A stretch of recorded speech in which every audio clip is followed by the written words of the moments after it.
7 feet height lentil. Lentil म्हणजे हा काय प्रकार आहे नक्की ऍक्च्युली? लिंटल म्हणजे आपण डोअर आणि विंडोवर जो सपोर्टिव्ह मेंबर टाकतो. आता बघा हा आहे तो. हा म्हणजे डोअर आणि विंडोवरचं जे आपलं बांधकाम, आता ही आपली साईड डोअरची ओपनच राहणार ना, याच्यावरती काहीतरी बांधकाम असल्याशिवाय तिकडे वरती स्पेस लोड घेणार हा लोड नाही. घेणार दगड खाली येतील. दगड खाली येतील, त्यामुळे आपण हा लिंटल टाकतो. याच्यामध्ये पण कडप्पा टाकतात, प्रेकास्ट वाले पण टाकतात, पण आपण हा संपूर्ण सर्व भिंतींवर कास्ट करतो. सर्व भिंतींवर कास्ट केल्यामुळे काय होतं की सेम स्ट्रक्चरला जे क्रॅक्स जातात इनबॅलन्स म्हणजे लोडमुळे, तो पहिला जात नाही. त्याच्यानंतर अजून कास्टिंग करतो म्हणजे त्याच्यामध्ये आता काय काय आहे? एक तर सिमेंट आहे हो आणि plus steel steel steel reinforcement. आता बॉटमला जे आपण 8 mm च्या साड्या वापरतो, तर इकडे ओपन स्पेस जास्त असतात.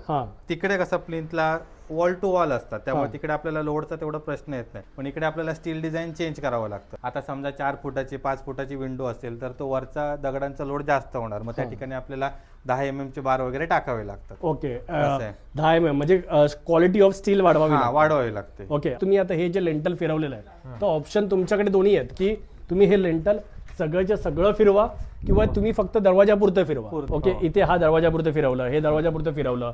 आता यांनी हा भिंतीवरती पण तुम्ही बघू शकता, या भिंतीवरती पण हे लेंटल फिरलेलं आहे सगळ्याच्या सगळं. इथे जर तुम्ही ते नाही फिरवलं तर याच्यामध्ये बघा मेजरली कॉस्टिंग काय आहे घर बांधण्यामध्ये. मटेरियल आपल्याला काय लागतं? एक तर चिरे लागतात, सिमेंट लागतं आणि स्टील लागतं. ओके, आणि बाकी आपल्या म्हणजे फिनिशिंग. ओके, तर याच्यामध्ये हे जे 3 फॅक्टर आहेत, चिरे, सिमेंट आणि स्टील. सिमेंट महाग आहे, स्टील महाग आहे. तर जर तुम्ही हे नाही केलं सेफ्टीच्या दृष्टीने, ओके, तर तुम्ही अगेन तुम्ही तुमच्या सेफ्टीवरती कॉम्प्रोमाइज करून तुम्ही कॉस्ट वाचू शकता. हे बघा, हे सगळं लेंटल या घराला प्रॉपर फिरलेलं आहे. म्हणजे प्रत्येक ठिकाणी, आता इथे काय विंडो नाही आहे, पण तरी सुद्धा इथे पण लेंटल फिरलेलं आहे, कारण याच्यावरती पण चिरे आहेत. आता हे असं बांधकाम आहे की उद्या यांनी याच्यावरती G+2 केलं तरी काही प्रॉब्लेम नाही. तरी काही प्रॉब्लेम येणार नाही. ओके, सो हे याचं ऍडव्हान्टेज होऊन जातं. हा लॉफ्ट आहे. हा लॉफ्ट आहे. हा पण लेंटल बरोबरच फिरतो. हा लेंटल सोबतच फिरतो.